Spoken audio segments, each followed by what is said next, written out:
রাত গভীর হলে কিছু ঘটনা ঘটে, যেগুলো কাউকে বলা যায় না, কারণ কেউ বিশ্বাস করে না। আজ আমি আপনাদের এমন ৩টা ঘটনার কথা বলবো, যেগুলো শুনলে প্রশ্ন উঠবে, আপনি কি সত্যিই একা? এখন আমরা গল্পের মূল অংশে ফিরে যাব। একজন যুবক প্রতিদিন রাতে মোবাইল দেখেই ঘুমাত। একদিন হঠাৎ স্ক্রিনে লেখা উঠল, একা নও। সে ভেবেছিল গ্লেচ, কিন্তু ঘর অন্ধকার, আর মোবাইলের আলোয় সে দেখল আয়নায় তার পেছনে কেউ দাঁড়িয়ে। রাত ৩:১৭। দরজায় ৩বার টোকা। বাইরে কেউ নেই।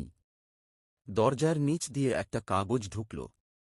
তাতে লেখা, আমি ভেতরেই আছি।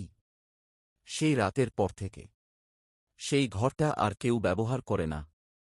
একটি মেয়ের ফোনে মাঝরাতে নোটিফিকেশন আসে, পেছনে তাকিও না। সে তাকায়নি, কিন্তু ফোনের ফ্রন্ট ক্যামেরা নিজে থেকেই চালু হয়ে যায়, আর স্ক্রিনে দেখা যায় কেউ তার খুব কাছে দাঁড়িয়ে। এই গল্পগুলো সত্যি না মিথ্যে, সেটা আপনার উপর।